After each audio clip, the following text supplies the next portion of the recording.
안녕하십니까, 장킴입니다. 반갑습니다. 지난 시간에는 6일간 창조기사에서 셋째 날과 여섯째 날에 하나님의 존재를 인지하는 영의 사람으로 아담을 지은 것과 또 하나님의 존재를 인지하지 못하는 영이 없는 육의 사람 네피림의 사람들을 지으신 것을 제가 증거해 드렸습니다. 오늘은 그들의 실체, 그러니까 그들의 자손들에 대해서 증거해 드리기 원합니다. 이 말씀은 666에 대해서 1부, 2부, 오늘은 3부째인데 1, 2부를 다 보신 분들은 이해하기 쉽지만 처음 보시는 분들은 1, 2부를 참조하셔야 이 말이 다 연결이 되어 있기 때문에 이해하시기가 쉽습니다.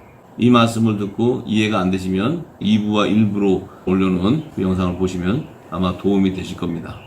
오늘은 셋째 날과 여섯째 날에 하나님의 형상과 모양대로 지은 영의 첫사람 아담과 짐승 같은 육의 사람 네피림에게 하나님께서 양식을 허락했어요. 그 양식의 실체를 통해서 두 부류의 조상을 예비하신 하나님의 비밀을 밝혀드리겠습니다. 하나님께서 셋째 날에 사람이 생존할 수 없는 지구 환경의 시기에 영의 사람으로 지은 아담에게 주신 양식을 먼저 살펴보겠습니다. 창세기 2장 9절의 말씀과 16절과 17절의 말씀에 기록되어 있는데요.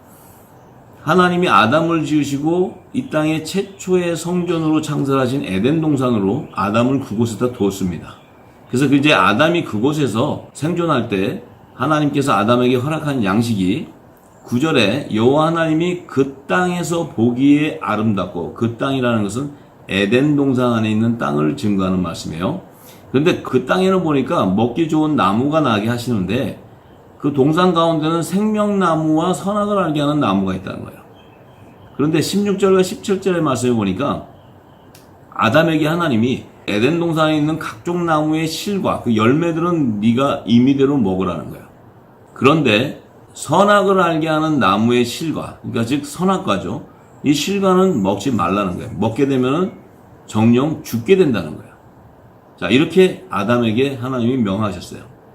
그러면 이 에덴 동산 안에 있는 그 열매의 실과들을 보니까 뭐 생명나무, 선악을 알게 하는 나무, 이것은 우리가 이 땅의 그 지구 땅, 물질 세계에서 찾아볼 수 없는 그런 양식이에요. 그렇기 때문에 에덴 동산 안에 있는 땅에서 나는 그 열매는 영의 양식인 것을 알 수 있어요. 그래서 하나님께서 셋째 날에 지은 아담과 하와에게는 그 영의 양식을 허락한 사실을 모세가 증거해 놓은 거예요. 그런데 여섯째 날에 지은 사람들은요, 그 남자와 여자는 생존할 수 있는 지구 환경의 시기에 에덴 동산 밖에서 지었습니다. 밖에서 짓고 하나님께서 그들에게도 그 양식을 허락하셨는데요. 그 말씀이 창세기 1장 29절에 기록되어 있어요. 하나님이 가라사대 내가 온 지면에 씨 맺는, 온 지면이라는 건 지구 땅에서 나는 열매들과 채소들을 얘기하는데, 모든 채소와 씨 가진 열매 맺는 모든 나무를 너희에게 주노니 너희 식물이 되리라고 이렇게 말씀하셨어요.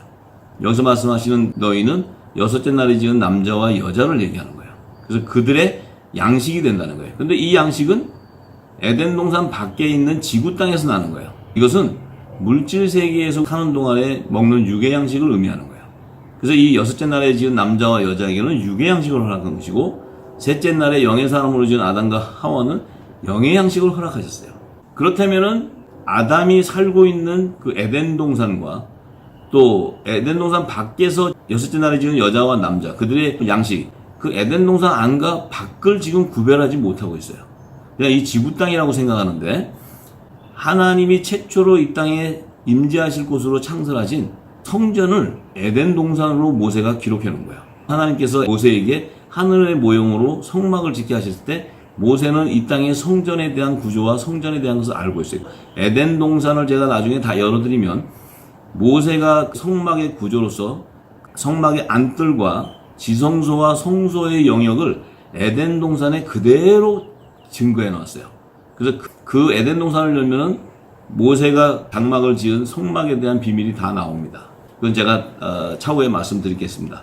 그래서 에덴 동산 안과 에덴 동산 밖을 구별할 수 있는 그 성경의 증거들을 창세기 2장 19절과 창세기 3장 1절, 이 말씀을 제가 에덴 동산 안에 있는 그 영적 세계를 증거해 드리겠어요.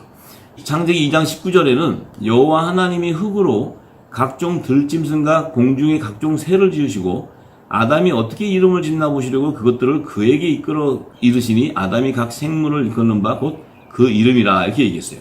자, 여기서 지금 하나님이 각종 들짐승과 공중의 각종 새를 지으실 때는 에덴 동산에 있는 흙으로 졌다고 이렇게 말씀하세요. 그런데 창세기 3장 1절에 보니까 여호와 하나님이 이 에덴 동산에 있는 흙으로 지으신 들짐승이 있는데 아까 각종 들짐승을 지으셨죠? 19절에. 그런데 그 들짐승 중에 뱀을 졌다는 거예요. 이 뱀은 들짐승 중에 한 짐승으로 졌는데 이 뱀이 들짐승 중에서 가장 강교했다는 거예요. 강교한 이 뱀이 여자에게 물어서 하나님이 참으로 너희더러 동산 모든 나무의 실과를 먹지 말라 하시더냐. 자, 이 에덴 동산에서 지은 뱀은 지구 땅에 물질 세계에서 땅에 기는 뱀이 아니고 들짐승으로 졌다는 것이고 이 뱀은 가장 강교한 자라는 거예요. 강교한 자면서 또 이 여자 에덴 동산에서 아담이 갈빗대로 지은 그 돕는 베풀인 여자에게 말을 걸고 질문을 해요. 자, 여기에 뱀은 에덴 동산 안에 흙으로 지은 뱀은 이 땅에 우리 지구 땅에 있는 기어다니는 뱀이 아니고 사단인 영물을 얘기하는 거예요. 영물. 그러니까 타락한 천사장을 얘기하는 거예요. 이것을 이제 사도 요한은 다 알고 요한계시록 20장 2절에 용을 잡으니 곧 옛뱀이요 마귀요 사단이라고 이렇게 얘기했어요. 그러니까 이 옛뱀, 이 지금 에덴 동산에 있는 뱀을 얘기하는데 이 뱀이 마귀라는 거예요. 사단이라는 거예요.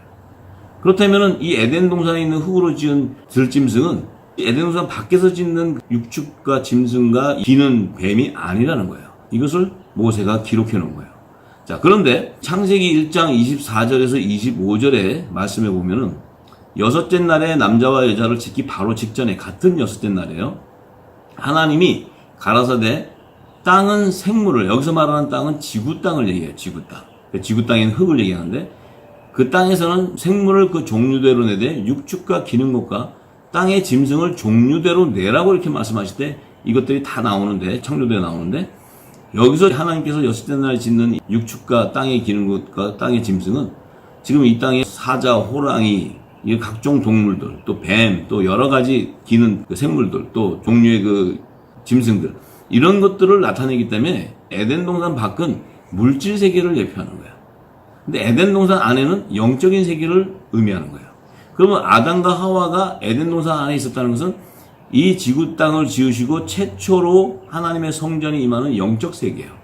그래서 우리 역시도 하나님의 영이 우리 마음 안에 임하면 하나님 나라가 임하듯이 임한다는 것은 우리가 육의 몸을 입고 있지만 우리 안에는 이미 영적인 세계 안에 있다는 거예요.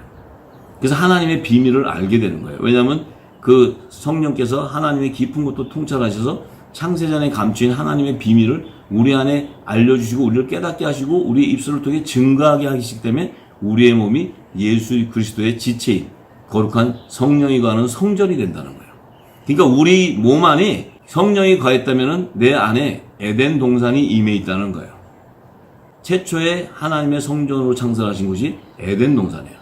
그 에덴 동산의 안과 밖을 우리가 구분하지 못하면 여섯째 날과 셋째 날에 지은 사람들의 실체를 알 수도 없고 그들에게 주어진 그 사명과 그들에게 주어진 양식에 대해서도 우리가 전혀 분별하지 못합니다. 지금 이것을 분별하지 못하기 때문에 여섯째 날에 지은 남자와 여자가 아담이고 우리의 조상이라고 얘기하는 거야. 이렇게 정말 너무나 무지한 그런 하나님 말씀 속에 지금 우리가 예배를 하고 하나님 말씀을 따르고 있어요. 우리가 정신을 바짝 차려야 됩니다. 그래서 셋째 날에 지은 영의 사람 아담과 하와의 사명을 우리가 살펴봐야 돼요. 왜 그러면 하나님이 셋째 날에 그 아담과 하와를 영의 사람으로 지었나?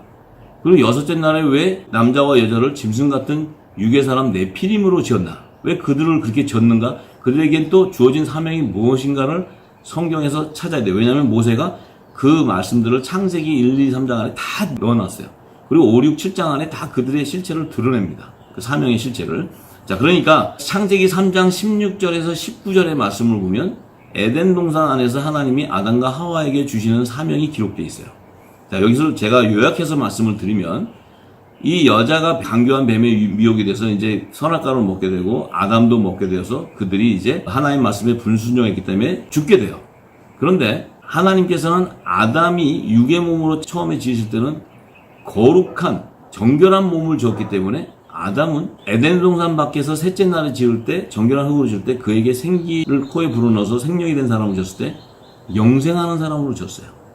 아담이 선악과를 먹지 않고 죽지 않게 된다면 무슨 결과가 생기냐면 이 물질 세계에서 아담이 영원히 살아버리는 거예요. 영원히 살게 되면은 하나님의 나라가 완성될 수가 없어요. 하나님의 나라는 물질 세계에서 세워지는 것이 아니고 영적인 세계에서 하나님의 보좌에서 세워지는 건데, 이 땅에서 세워지게 되면은 아담의 자손들이 다 이 땅에서 나오게 되면, 죄 없는 자들이 다 나오게 되면 모두가 다 영생을 하게 되면은 하나님 나라의 구속사가 의미가 없고 여자의 후손 오신 메시아가 이 땅에 오실 이유가 없어요. 그러면 하나님의 나라가 이루어질 수가 없는 거예요. 그래서 하나님께서 선악과를 먹게 한 것은, 그 선과 악이라는 것은 하나님의 선과 악을 분별하는 그런 율법을 얘기하는 거예요. 율법. 자, 그래서 생명나무다 그러면 생명나무는 영생하는 말씀인 복음을 의미하는 거예요.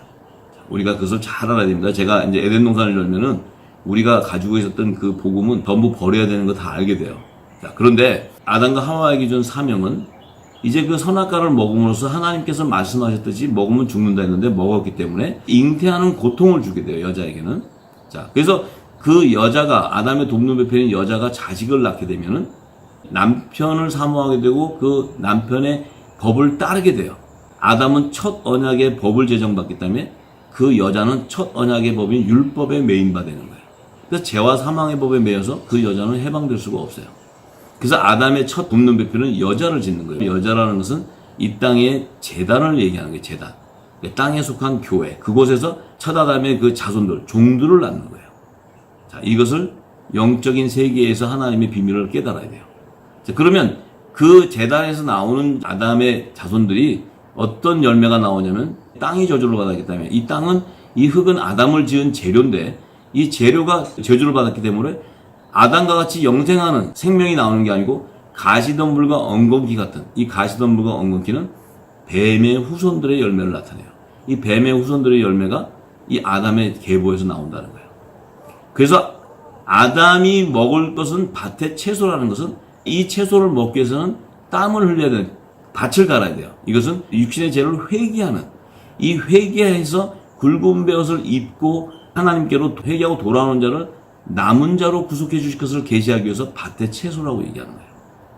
세상 밭에서도 채소가 바로 하나님의 종의 열매라는 거예요. 그 첫 아담의 계보에서 나오는 자손들이라는 거예요.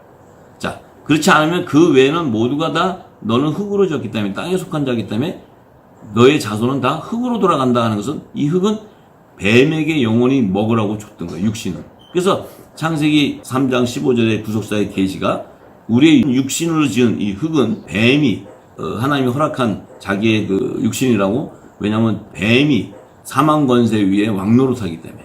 그래서 그 육신은 다 취해가는데, 첫 아담의 자손 가운데 회개하고 돌아오는 자들을 제사장 나라의 남은 자손, 곧 장차 야곱의 남은 자손의 구속사의 계시를 이 에덴 동산에서 증거하고 있는 거예요, 하나님. 그래서 에덴 동산은 하나님의 성전이기 때문에 시간이 존재하지 않은 영원성이 있는 곳인데, 이제 하나님이 에덴 동산 밖으로 그들을 내보냅니다. 그때 그들이 이 땅에 나와서 그들의 자손 가운데 이제 하나님이 약속하신 여자의 후손을 낳는 계보를 예비하는데, 그 여자의 후손으로 오시는 메시아를 낳는 계보는 남은 자, 회개하고 돌아오는, 그래서 정결한 그 굵은 벼슬 입은 자들을 통해서 메시아의 계보를 예비하신다는 거예요. 자, 그래서 아담과 하와의 사명의 예표로 창세기 3장 7절에 이에 그들의 눈이 밝아 자기들의 몸이 벗은 줄 알고 무화과 나무 잎을 엮어 치마를 하였더라. 자, 자기 눈이 벗은 것을 알았다는 것은 율법 이전 시대에 있었기 때문에 죄가 뭔 줄 모르고 벗고서도 벌거벗어도 부끄러운 줄 몰랐다는 거예요. 그래서 하나님께서 이제 선과 악을 먹고 나서는 그들의 눈이 밝아져서 자기들이 죄 가운데 있는 것을 알고 무화과 잎으로 치마를 엮었다는 것은, 무화과라는 것은 제사장 나라의 백성으로 택한 이스라엘을 상징하는 거예요. 그래서 이스라엘의 제사장의 기원으로 아담을 세운 것을 예표하는 사인입니다. 자, 그래서 이제 그의 사명은 그의 자손들 가운데서 여자의 후손으로 오시는 메시아의 계보를 예비하는 거예요. 자, 그런데 육의 사람인 네피림의 사명은요, 창세기 1장 28절에 여섯째 날에 그들을 짓고 나서는 28절에 바로 이렇게 얘기합니다. 하나님이 그들에게 복을 주시며 여기서 그들에게 복을 주신 것은 여섯째 날에 지은 남자와 여자를 얘기하는 거예요. 자, 그들에게 이르시되 생육하고 번성하여 땅이 충만하라. 땅을 정복하라. 바다의 고기와 공중의 새와 땅에 움직이는 모든 생물을 다스리라. 이렇게 얘기했어요. 자, 지금 이 사명을 왜 하나님이 이 여섯째 날의 사람에게 줬냐면 이들에게 이 땅에 번성하고 충만해서 이 땅을 정복하라는 거예요. 그 의미는 아담과 하와, 영의 사람을 지은 아담과 하와가 에덴 동산에서 지금 생존하고 있는데 너희들이 땅을 정복하고 이 땅에 사람이 생존할 수 있는 곡물과 곡식과 목축과 이런 것들이 다 준비가 되면 그들이 나왔을 때 이 땅에서 사는 날 동안 하나님 나라로 다시 돌아오기 전까지 사는 날 동안에는 생존할 수 있는 지구 환경을 조성하라는 거예요. 이 사명이 바로 여섯째 날에 지은 그 네피림의 자손들에게 임하는 사명이에요. 그들도 하나님의 사명을 따라 고대 선사시대의 원시 인류로부터 시작돼서 고고학에서 증거하는 것들이 지금 이 말씀이 열리면 성경에서 하나님의 역사는 과학의 역사로서 고고학에서 증거하는 그런 것들을 다 이미 모세가 다 증거해 놓는 거예요. 이 말씀이 열리지 않았기 때문에 과학과 하나님의 역사가 조화를 이루지 못하고 지금까지 수천 년 동안 왔어요. 근데 모세가 왜 이것을 증거할 수 있었냐면 모세는 하나님께서 애굽의 바로왕의 딸인 그 공주의 양아들로 들어가서 그가 40세까지 왕궁에서 공부를 하는데 그 공부할 때 고대 이집트 시대에 그때의 그 왕궁에 있는 문헌들을 공부하게 하게 하셔서 그것을 다 습득한 다음에 하나님께서 시내산에서 모세에게 지시하실 때 이 땅의 고대 문명의 역사들도 다 하나님의 정한 때에 일어났던 사실을 증거하게 하신 거예요. 그래서 그가 창세기를 기록한 것은 과학과 고대 문명들을 다 모세가 알고 하나님이 정한 것을 알고 그 안에 감춰서 다 기록해 놓은 거예요. 이것을 알아야 우리가 하나님의 그 놀라운 1.1획도 틀림없는 신시하신 하나님의 말씀을 알게 되는 겁니다. 그렇지만 이들은 하나님의 형상과 모양, 겉사람의 모양으로 졌기 때문에 하나님을 인식하는 그런 영이 없어요. 그들은 똑같이 사람같이 생기고 똑같이 사람 같은 일을 하고 다 농사도 짓고 다 이렇게 이 땅을 번성하면서 이 땅을 정복하게 돼요. 그래서 아담과 하와가 나오기 전에 자 창세기 3장 23절에 보면 여호와 하나님이 에덴 동산에서 아담과 하와 그 사람을 내어보내어 그의 근본된 토지를 갈게 했다는 거예요. 그의 근본된 토지라는 것은 아담은 땅에 속한 자예요. 땅에서 흙으로 지은 자예요. 에덴 동산 안에 흙으로 지은 게 아니고 지구 땅에 있는 흙으로 졌기 때문에 근본된 토지, 그러면 아담의 본향으로 보내는 거예요. 그래서 이 세상 밖으로 나가서 살아야 되는데 그때 이제 창세기 4장 1절에서 2절의 말씀이 아담이 하와와 이 땅에 나왔을 때, 세상 밖으로 나왔을 때 동침해서 자녀를 놓기 시작해요. 에덴 동산 안에서는 자녀를 놓는 것이 아닙니다. 그곳에서는 결혼하고 장가가고 자녀를 놓는 것이 아니에요. 하나님의 성전은. 그래서 이 땅에 나왔을 때 하와가 잉태해서 첫 아들 가인과 둘째 아들 아벨을 낳아요. 근데 이 놓자마자 가인과 아벨은 뭐래요? 농사를 짓고 양을 쳐요. 그들이 나와서 어느 세월에 이 땅에 농사를 지을 수 있는 환경을 마련하고 언제 양을 준비하는 그 일들을 할 수 있겠어요? 이렇게 성경을 모르면은 너무나 무지한 말들을 해요. 이미 아담이 이 땅에 나왔을 때는 메소포타미아 문명도 발달되어 있고 모든 고대 문명들이 다 발달되어 있었던 거예요. 그렇기 때문에 그들이 나오는 당시가 대략 신석기 시대의 그 만력경에 나와 있어요. 그래서 그들이 농사도 짓고 목축업이 발달되어 있을 때요. 그때 나와서 가인도 농사를 짓고 아벨도 양을 칠 수 있는 거예요. 하나님의 말씀은 어떤 공상적인 또 추상적인 말씀을 기록한 것이 아니고 우리가 그 영적인 눈이 안 열렸기 때문에 그것이 막연하게 생각하기 때문에 그리고 이 말씀을 문자적으로 풀어야 된다는 그런 무지한 그 생각에서 이미 성경은 다 매이게 만들어버리는 거예요. 그래서 하나님 마지막 때는 늦은 비 성령으로 이것을 매인 것을 풀어주라는 거예요. 이 푸는 자들은 바로 천국 열쇠를 받은 하나님의 자녀들을 얘기하는 거예요. 자, 그래서 이제 그 사실을 알아야 됩니다. 그런데 영의 사람 아담의 자손으로 가인과 아벨 그리고 짐승 같은 육의 사람 네피림의 자손들을 예비하신 하나님의 뜻을 창세기에 모세가 정확하게 기록해놨어요. 첫 아담과 하와의 순수 혈통으로 가인과 아벨을 예비하신 하나님의 뜻은요. 창세기 4장 3절과 4절에 보면 가인과 아벨이 농사짓고 양을 치다가 최초로 하나님께 제물을 드리는 제사를 드려요. 그러니까 그 전에 영이 없는 네피림의 자손들은 제사가 뭔지를 몰라요. 하나님을 인지하지 못하기 때문에. 왜? 하나님이 형상과 모양대로 그들을 짓지 않았으면 아담과 하와가 최초로 나왔을 때는 아담과 하와 두 사람이 나오고 가인과 아벨을 넣은 네 사람밖에 안 써요. 아담과 하와를 보호하기 위해서 그들과 똑같이 하나님의 형상 모양대로 짓는 거예요. 그래서 그들이 나왔을 때 아담과 하와가 자기들하고 같은 그런 그 족속인 줄 알고 사는 거예요.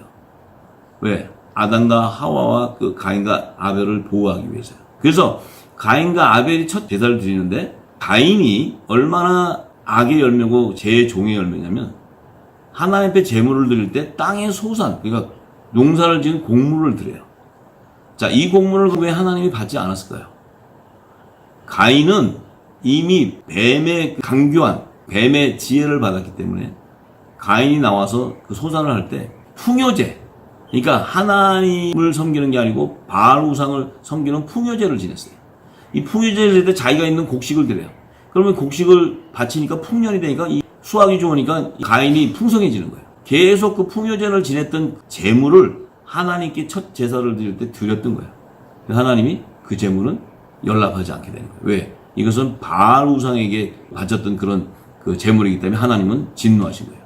자, 그런데 아벨은 자기 아버지 아담이 선악과를 먹고 하나님 앞에 불순종한 그 죄에 대한 것을 하나님으로부터 깨달았어요. 왜냐하면 그는 하나님을 인지하는 그 영의 사람이었기 때문에. 그래서 그가 양의 첫 새끼와 그 기름을 바쳤던 것은 바로 예수 그리스도로 화목제로 하나님 앞에 드렸던 거예요. 그래서 아벨이 하나님께 드린 제물은 연락해서 그것을 허락하심으로써 가인이 죄의 열매로서 그를 첫 번째 살인하게 되는 거예요. 그 죽이게 되는 거예요. 그러니까 예수님 요한복음 8장 44절에 이스라엘의 제사장들 그들에게 너희는 마귀의 아비 가인의 자손이라는 거예요. 마귀의 아비는 살인한 자예요. 처음부터 살인한 자. 가인을 얘기하는 거예요. 예수님. 너희는 가인의 계보에서 나온 뱀의 후손들이라는 거예요. 이렇게 얘기하시는 거예요. 자, 그래서 이제 하나님께서 이 아벨의 피를 가지고 아담을 지은 그 육신을 지은 그 재료가 흙이죠. 이 땅에 아벨의 피를 뿌림으로써 아담의 하나님 앞에 불순종한 죄를 하나님께서 사해 주시는 거예요. 왜 사해 주시냐면 이것을 사해 주지 않으면 장차 여자의 후손으로 오는 메시아를 낳는 계보를 예비할 수가 없어요. 그래서 하나님께서 아담의 자손 가운데 다른 씨로 셋째 아들 셋을 이제 아담의 형상과 오실자의 표상으로 예비합니다. 자, 그래서 창세기 5장 1절에서 3절에 이제 가인의 계보가 아니고 아담 자손의 계보라고 이렇게 얘기합니다. 자, 많은 사람들이 무지에서 이 5장 1절에 아담의 자손의 계보를 여섯째 날에 지은 남자와 여자의 계보라고 얘기해요. 그것은 내가 영적인 눈과 귀가 열리지 않은 소경이라고 하는 거예요. 그 모세가 창세기 5장 1절과 3절에는 아담의 자손의 계보라고 딱 이렇게 증거해버려요. 이 계보는 사람을 창조하실 때 하나님의 형상대로 지었는데 남자와 여자를 창조했는데 이 남자와 여자는 하나님의 형상대로 겉사람이 아니고 속사람, 영의 사람인 남자 여자 아담과 하와를 얘기하는 거예요. 그래서 그들이 창조된 날에는 하나님이 그들에게 복을 줬을 때 영의 양식을 줬어요. 그들이 낳은 자식들이 여자의 후손으로 오신 메시아를 낳는 계보를 예비하는 영의 사람들을 얘기하는 거예요. 그래서 하나님께서 아담이 130세가 되었을 때 자기 모양, 아담의 모양, 곧 자기 형상과 같은 아들 낳았는데 이름이 셋이라 했어요. 다른 시로 준 셋째 아들 셋이에요.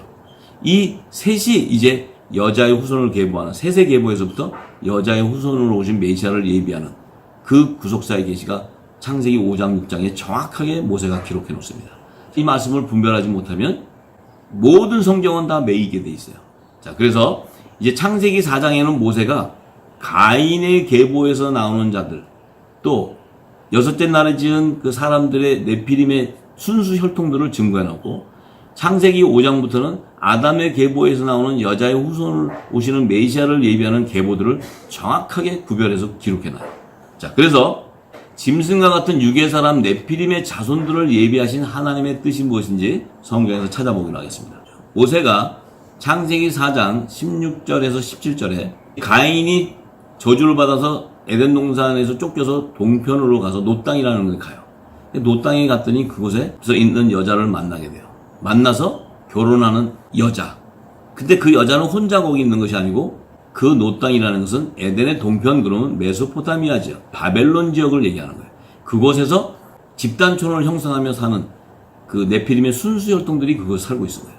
그곳에서 이제 만난 여자와 가인이 결혼을 해서 그 뱀의 후손들을 낳는 그 일을 예비하기 위해서 네피림의 자손들을 예비해 놓는 거예요. 왜냐하면 여자의 후손으로는 메시아의 계보와 뱀의 후손을 낳는 그 계보는 처음부터 구별해 놓고 교한 거예요. 처음부터 구별해요. 그래서 이것이 예수님이 오셔서 씨 뿌리는 비유를 우리가 다 알면 이 창세기 말씀을 증거하시는 것을 알게 돼요. 예수님이 그냥 와서 씨 뿌리는 얘기하는 거 아니에요. 창세기 이 가인의 계보와 여자의 후손 오는 셋의 계보와 또 하나님의 아들을 낳는 에녹의 계보를 다 얘기해요. 자, 그래서 우리가 너무나 성경에 무지했다는 걸 알게 될 것입니다. 자, 이들은 고고학에서 증거하는 고대 선사시대의 원시 인류의 자손들. 이 고고학에서 증거하는 원시 인류가 뭐 200만 년 전, 이 연도와 시기는 측정할 수 없어요. 아무리 지금 이 땅에 그 과학이 발달해서 측정한데도 그것은 정확하지가 않아요. 왜? 하나님께서는 그 의의를 나타낸 것이 지구 땅의 그 역사와 그 사람들 시기를 측정하라고 주신 말씀이 아니에요. 셋째 날에 지은 아담과 하와가 에덴 동산에 있는 기간은 수천만 년이 될 수도 있고 수억 년이 될 수도 있어요.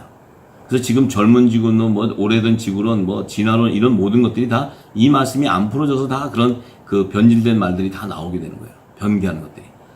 이 에덴 동산 안에는 시간이 존재하지 않는 하나님의 세계이기 때문에 에덴 동산 밖에 아담과 하와가 생존할 수 있는 그 시기 환경을 여섯째 날에 지은 후손들이 다 같이 만들어 놨을 때 그때 하나님이 내보내시는 것이 하나님의 뜻이에요. 그래서 이 땅에 하나님의 자손들의 열매가 나타나기 시작하는 거예요. 아담과 하와를 통해서. 자, 이것을 우리가 잘 알고 창세기를 연구해야 됩니다. 그래서 모세가 창세기 6장에 네피림이 그 당시에 있었다는 것은 여섯째 날에 지은 사람들의 순수 혈통이에요. 그곳에서 하나님의 아들들과 사람의 딸들은 가인의 계보에서 나오는 네피림과 혼혈족이에요. 그러니까 가인의 부인이 순수 네피림의 족속인데 그 가인의 씨를 받는 뱀의 후손을 낳는 밭이에요. 그래서 가인의 부인을 통해서 낳는 그 자녀들, 가인의 계보에서는 다 네피림의 피가 다 함께 믹서되어 있는, 혼혈되어 있는 그 혼혈 족속을 얘기하는 거예요. 자, 그것도 제가 다 증거해 드릴 거예요. 그래서 하나님께서 왜 네피림의 자손들을 예비하셨냐면 장차 마귀의 아비인 가인의 계보에서 짐승의 씨를 받아서 뱀의 후손들을 세상에 번성케 하기 위한 하나님의 뜻이 정해져 있기 때문에요.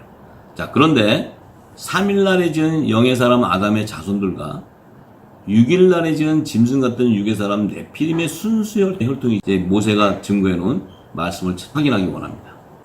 네피림과 가인의 자손은요, 에덴 동편에 있는 노 땅에서 에녹성을 짓고 그곳에서 도시국가의 군주의 자손들, 그러니까 왕족들이 되는 거예요, 전부 다.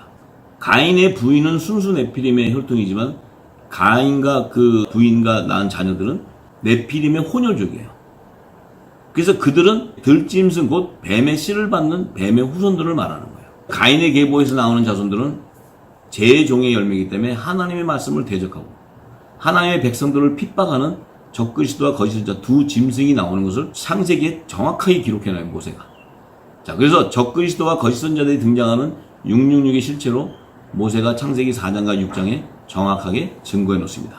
자, 그래서 창세기 4장에서 여섯째 날에 지은 네피림의 자손과 가인의 자손들의 족보를 기록한 것을 보면요, 4장에 보면 가인의 자손들이 나오는데 수명을 기록하지 않아요.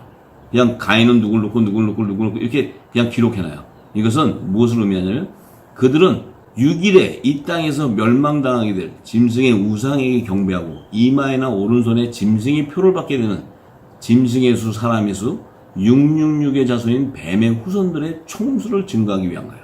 그래서 가인의 자손들이 나오는 그 시대는 창세기 안에서도 율법 이전 시대에 나오는 666의 수 중에서도 첫 번째 6의 수의 의미예요.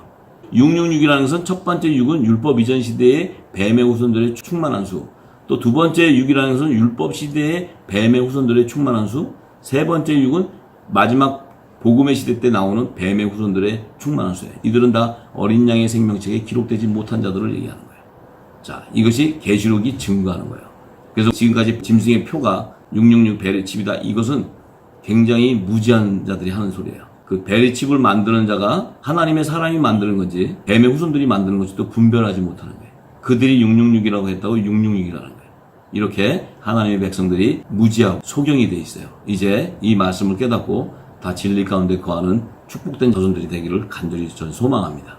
그래서 짐승의 수 사람 666의 자손들, 가인의 후손들의 실세를 보면 그 당시는 신석기 시대 말년이나 홍동기 시대 그 초입, 그 시대의 무렵이에요. 이 성경의 역사를 따져보면.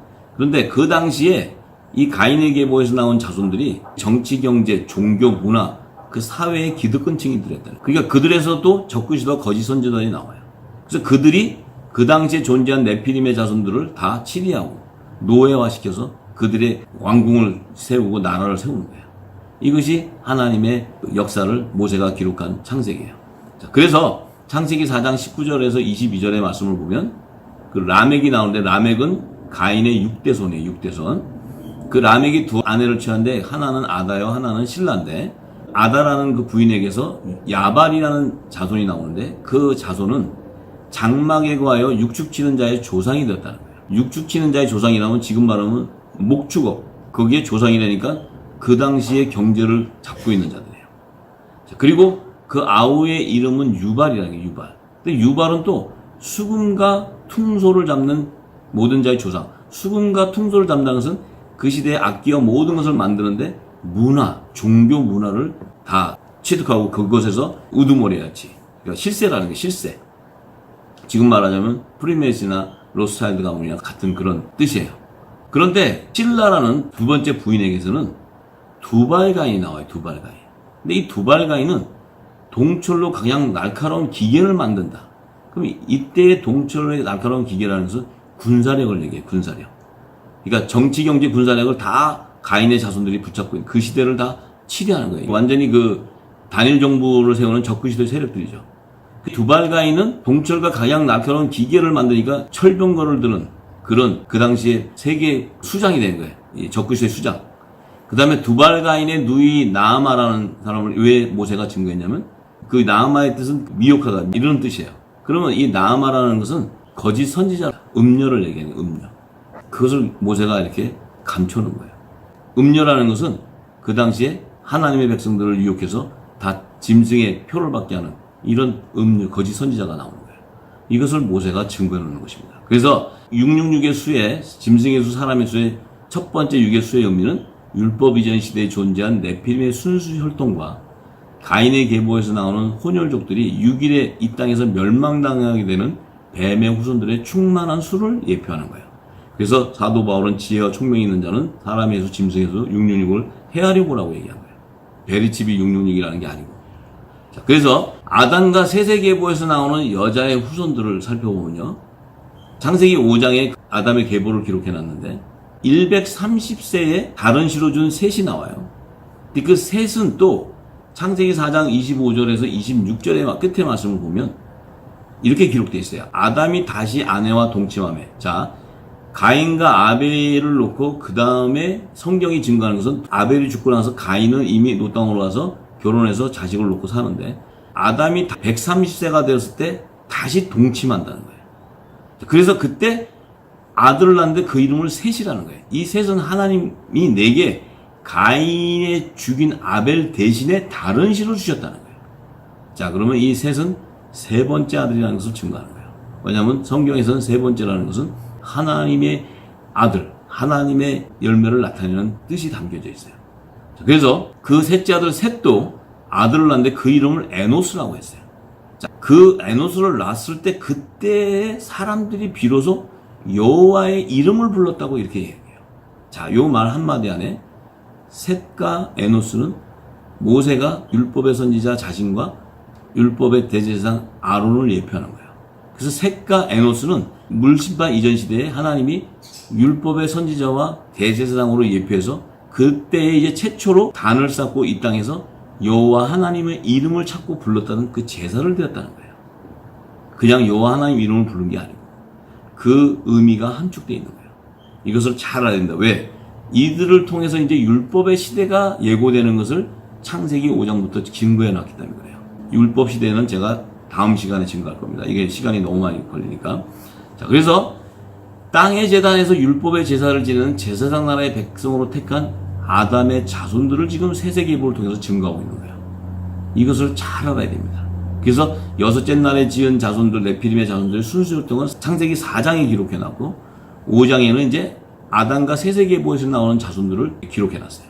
그래서 5장에는요, 아담의 계보에서 나오는 그 자손들은 그들이 결혼을 해서 자손을 낳는 나이를 기록해놨고 그들이 죽는 수명을 기록해놨어요. 이것은 깊은 의미가 있어요. 그냥 기록해 놓은 게 아니에요. 그들은 하나님 여자의 후손으로는 메시아를 예고하는 계보이기 때문에 7일의 영원한 새안식처로 예비해 놓은 하나님의 나라로 들어가는 어린 양의 생명책에 기록된 7천인의 하나님의 아들들과 14만 4천의 하나님의 종들의 구루터기로 남겨놓은 거룩한 자손들을 증거해 놓은 거예요. 자, 이것을 잘 알아야 됩니다. 그런데 지금 무지한 백성들이 하나님 지식도 없으면서 자기가 갖고 있는 이 조금 배운 이 학설을 가지고 와서 그게 진리라고 이 들이대는 사람들, 참으로 두려워해야 됩니다. 자, 지금 이런 주장들을 해요. 그 당시 가인을 죽이려는 사람들이 아담의 자손이고, 또 가인이 노 땅에 가서 부인을 만난 자손도 아담의 자손이라고 해요. 이것은 성경을 변개하는 사단의 회예요. 그들은 이 땅의 지식을 가지고 하나님의 말씀을 변개하는 자들이에요. 이제 이 말씀을 깨닫고 나면 붉은 베옷을 입고 회개하고 진리 가운데 거하는 자가 지혜로운 자고, 그들을 마지막 때 하나님이 쓰임받는 자들이에요. 자, 그런 지혜로운 자들이 다 되기를 소망합니다. 그래서 아담이 130세에 아벨 대신에 다른 시로 셋을 줬다고 그랬어요. 셋째 아들. 그 당시에 모세가 세세계보에서 나온 자손들을 수명을 기록하고 자녀를 놓는 연령을 기록한 것은 대략 그 당시는 자녀를 낳는 최연소의 그 결혼 정년기가 65세로 추정돼요. 왜냐하면 창세기 5장 21절에 보면 에녹은 65세에 무드셀라를 낳았다고 이렇게 증거해놨어요. 에녹이 65세에 무드셀라를 낳았다는 것은 가장 최연소의 자녀를 놓은 것을 기록해놨어요. 예를 들어서 아담의 첫아들인 가인이 최연소인 65세의 가정에서 아담의 자손의 수를 예측해봐야 돼요.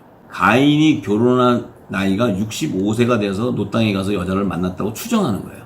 그러면 65세였다면 아담이 셋째 아들 셋을 놓을 때는 130세야.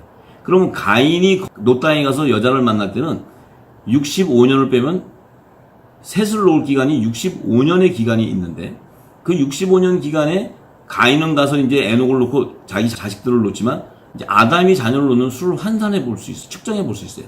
그러면 하와가 매년 자녀를 낳았다면은 65년의 기간 동안에 65명을 놓을 수 있어요. 최대가. 모르죠. 또 쌍둥이 놓고 뭐 이렇게 그거는 이제 추정하는 것들이니까 65명을 예측하는 거고. 그 다음에 사람이 어떻게 매년 넣을 수 있겠어요? 뭐 그것도 잘 모르겠어요. 그런데 2년마다 자녀를 놓는다고 예측을 한다면 최대 33명의 자녀를 낳아요. 근데 성경은 분명히 동침해서 셋째에서 셋을 놓은 것을 증거하는데, 가정을 해본다면, 그러면 가인이 결혼하고 나서 이제 아담이 낳은 자녀들이 자녀를 놓는 그런 정년기를 맞이하는 자녀들이 없어요. 자, 그렇다면은요, 셋을 놓고 나서 그 이전에 아무리 자손을 아담이 많이 놓는데도 33명에서 65명이 최대예요. 이것도 가정에서 매년 놓고 아니면 2년에 한 번 놓는다는 거예요. 근데 성경에 그게 안 기록되어 있어요. 동침해서 낳았다는 것이 4장 1절에 되어 있고, 지금 4장 28절인가 또 동침한 것이 나와요. 자, 그러니까 성경을 기준한다면 셋이 셋째 아들이지만 굳이 가정해 본다면 65년 기간에 놓는 자녀는 그 최대수인데, 그들이 어느 세월에 어린 자녀들이 노 땅에 혼자 가가지고 거기서 가인을 만나는 결혼을 준비해요.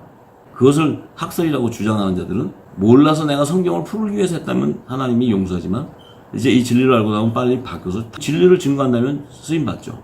그렇지 않고 계속해서 그 주장을 해나간다면 그들은 반드시 하나님께 심판을 받게 됩니다.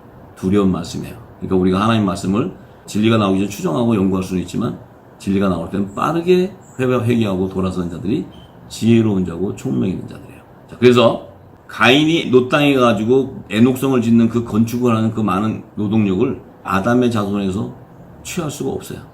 그런 말이 전혀 맞지 않는 것들이에요. 자, 이제 그런 거짓 학설들은 다 우리가 던져버려야 돼요. 이제 성령의 진리 안에서 하나님의 진리의 말씀을 깨닫는 그런 하나님의 빛의 자녀들이 다 돼야 됩니다. 그래서 사도 바울도 이들의 실체를 로마서 5장 12절에서 14절에 증거했어요. 자, 이러므로 한 사람으로 말미암아 죄가 세상에 들어오고 죄로 말미암아 사망이 왔나니, 이와 같이 모든 사람이 죄를 지었으므로 사망이 모든 사람에게 이르렀을 때, 죄가 아담이 선악과를 먹으면서 세상에 다 들어왔는데 모든 사람이 죄를 졌기 때문에 이 사망이 모든 사람에 비해서 왕노릇하게 되는 거예요. 그래서 이 육신은 전부 다 사단인 뱀이 다 가져가게 돼 있어요. 그런데 그 하나님이 율법을 제정해 주기 이전에도 죄는 있었다는 거예요.